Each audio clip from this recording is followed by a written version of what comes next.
Hello guys, and welcome back to the Architect of Life. Well, today we're going to talk about a few topics. It's mainly going to be the pros and cons of online study in architecture. Now, what are the pros? Let me know. We'll try and discuss these today. So anyway, so my week has been good today. We had a crit today, which was all online on Microsoft Teams. That was okay. There was a few glitches with other people's presentations in terms of obviously just that the whole consistency in terms of like if you need to switch slides and stuff like that. But that comes with the digital world that we're in today, doesn't it? My week has been okay. The crit went well. Got some good feedback. I wouldn't say good feedback. It was the fact that, because it's online, I think they've tried to combine and rush everything into one day, which means you don't get as much feedback and you can't really create a conversation for your project, which is a bit disheartening. But it is what it is. Master's level, you just got to pull your socks up and keep on moving, really. But overall, it was good crit. Masters group, we had a group of 4, so our site is in Budapest. I'll cover this in another video so you guys can get a feel for what exactly I'm doing this year and how it's structured. So the pros and cons of online study in architecture. Anyway, so first things first, I would like to say I do personally think they should be at least discounting the tuition fees, not necessarily free tuition fees, but they should be free. That's another story. But they should definitely be discounting it because they're not able to provide the same service as they would as a normal if everything was running normal, really. So I do think there needs to be a cut in tuition fees like there is in certain other subjects in my university as well, which is a bit like you can do it for some subjects but not others. That's another story in itself. So let's go on to the topic of today. So we'll start off with the pros. Okay, so I've picked 3 pros in this one. The first one being time management. Now you may ask, time management? Why time management? Surely you should have good time management anyway. But that is the case, and obviously you'll get that with experience. But I feel like the fact that everything's home based, you don't have to counter in like the time of getting from, let's say, a lecture, getting from your house to the lecture suite. And then obviously waiting for everyone to arrive. It kind of just little things like that. It's just a bit more efficient. Well, it can be efficient, and obviously it's the opportunity for you to do other stuff. If the gyms were open, obviously we're going to the gym or doing some form of activity, which is quite good. So that's what number 1 is. So time management. Being a pro. Number 2. So number 2, we have crits can be easier. This one is it depends how it is. For me personally, I prefer that one-to-one, or not necessarily one-to-one, but that face-to-face crit. I think 1, it definitely builds you as a person.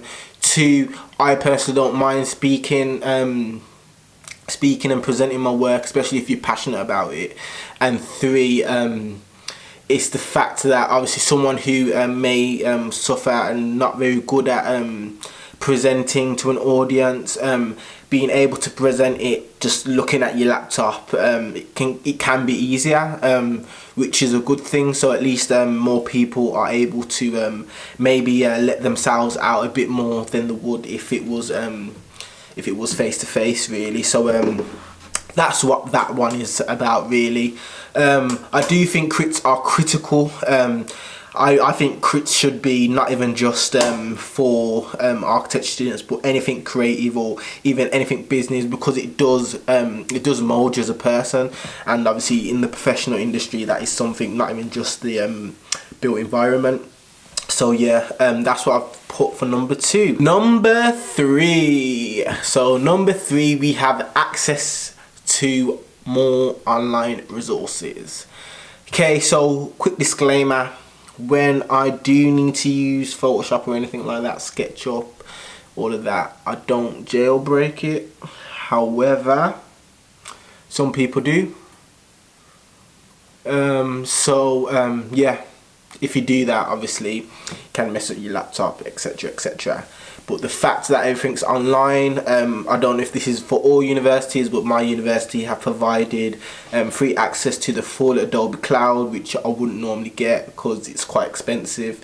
And obviously SketchUp, AutoCAD, Rhino, Revit, all of them. So that's a big thumbs up for me.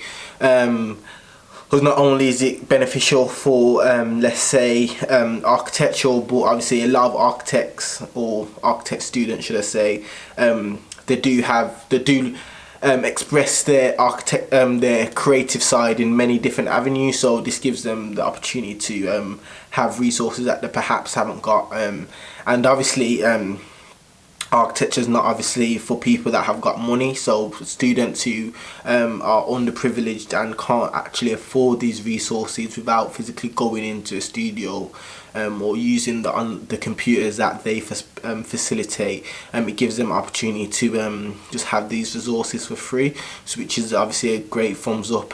So there's little things that the university have implemented that they are trying to adapt, which obviously just I have to applaud them as much as I can in the current climate. I think, yeah, but that's it really. So on to the cons. The cons, this is probably the biggest con for me. Studio environment. Yeah, studio environment. So as you should know, architects, they work in a firm or a studio environment, which means they can bounce off each other, have that dialogue, whether that is creative dialogue, which will stimulate creative juices flowing through the brain, or just a general chit chat. Mental health is a big thing within architecture, especially students. So the fact that you can't really necessarily have that interaction with like-minded individuals can be quite hard, and that is something that I tried to tackle in my my undergrad by starting up a fitness page called Student Lifters, which was, the idea behind that was to uplift students' mental health in that transition between college or A levels to that uni life, because obviously there is obviously very bad implications of that transition, and obviously just the workload, which can impact people's mental health, which is something that is obviously critical for everyone. So yeah, and obviously the studio environment, everyone just loves the studio environment. Our studio used to be 24/7, so we used to literally all nighter should I say, which I don't really, it's not that I don't condone, but it is a part of architecture in a sense. But if you can avoid them, please do, because there's nothing worse than doing all nighter than the day after you've got a crit, because you'll just start crying, and I've seen people cry. And yeah, obviously you put a lot of passion, blood, sweat and tears into your presentation. So crits, you're never going to get an amazing crit where they're going to be like, oh yeah, that's amazing. You're always going to get criticism, you're always going to get or should I say feedback, and obviously you can take that how you want, but it's always good to argue your point in a crit, and that gives you the opportunity to argue your point, which is good. So yeah, student environment being the first con. So number 2, we have one-to-one tutorials. So that is critical, I would say. Obviously with master's level it's a bit difficult, because obviously you are expected to be more just kind of develop your ideas a bit more independently, but I can really see that impacting maybe second years, third years, when it's just always good to have a new like at least 2-3 tutorials a week. It really does stop you from going down a rabbit hole in your research or your design. So yeah, that is something that I do think is needed. And just to have an opinion from someone who's a bit more experienced it can be motivating as well, rather than just they telling you what to do. It does motivate you in a sense, and maybe make you look at things that you maybe perhaps haven't thought or experimented with or developed yet. So number 2 is one-to-one sessions / tutorials. Number 3, now this one broke my heart, because as you'll probably know, or you probably don't, because I haven't really spoke about it, but I will do.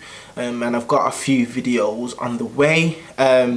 Is field trips. Architecture is renowned for doing field trips, and the fact that this whole coronavirus is going on has meant we can't do that. It's quite hard because our site is in Budapest, like I said earlier on, and the fact that we can't go to the site is quite upsetting.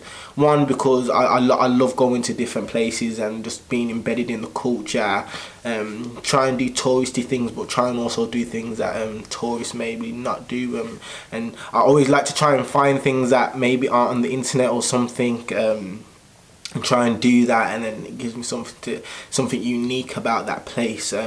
But obviously looking at loads of tours on different destinations is quite good. But yeah, like I said, the fact that we can't go to the site means the research is quite it's harder than it would be in a normal situation. But like I said, you just gotta make do with what we do. That's it, innit? You know, you just gotta do what you can. And yeah, so field trips it's that kind of broke my heart. Just a bit. So that's it. Just a bit about some field trips I went in my undergrad. I went to Barcelona. That was fantastic. Barcelona, great place, and obviously due to the university having an allowance and how much they can spend, they paid for all the tours for all different places. I've got videos. They're not as good because I did it for the vlog, but there's probably certain things I could add, so I might do a voiceover on one of my videos just explaining that that holiday. We went to Switzerland, which was another amazing holiday. That was yeah, that was really good. And a lot of times we do tend to go on these field trips is maybe like a week after my birthday, which is just brilliant, really. Do you know what I mean? So when I went to Switzerland, we also got the chance to go to Germany for the Vitra Museum. If you don't know what Vitra is, it's basically like an IKEA, but yeah, it's amazing, the architecture, because it's on a campus. They got different architects to design different buildings within this campus, so like say the manufacturing suite, or you know, the IKEA part where you look around and do a little tour of different furniture and stuff like that. So that is amazing, would highly recommend. That was in Germany. And also went to France as well, which was, because obviously Switzerland is on the border of them too, so that was also a really good experience, really. So yeah guys, that's it for this week. I'm going to wrap up by just saying how I've adapted to university with regards to the current climate. So for me, or how the university has adapted for that matter, the university have dealt with it quite well. With masters, it's group work, and then it kind of splits off to individual work, then it comes back into group work. So at the moment, the group work is all research, which you don't necessarily need to be in the studio every day. We are in the studio once a week, which I'm very pleased, and I'm happy that we do have that type of studio environment. But it's not as good as it was, obviously, because there's limited amount of people that can go and use the studio, and it's split into certain days, and sometimes it will clash with your tutorials, which is a bit let's say a bit upsetting. But what can you do? For me, I've adapted quite well. It's kind of giving me opportunity, because before I used to get up early anyway whenever I study university, but the fact that I can get up, obviously can't go to the gym at the moment, but I used to go to the gym early, come back, and then just crack on with the work all day. So yeah, that's how I've adapted, really. What else? obviously everyone on my group has been really good, and obviously because I've done my undergrad with all of them, it's meant that we all know our strengths and weaknesses, which is obviously good, and it's just easier to get our ideas solidified into a concept a lot faster than perhaps if you didn't know each other, because there could be that kind of obviously design, you can go multiple different ways, so having people that clash within a group might be difficult. But yeah, guys, thank you for watching this. If you did watch it all the way through, if you could like and subscribe, that would be great. Yeah, just keep looking out, and I'll see you next week, guys. Goodbye, see you later, and enjoy whatever the weekend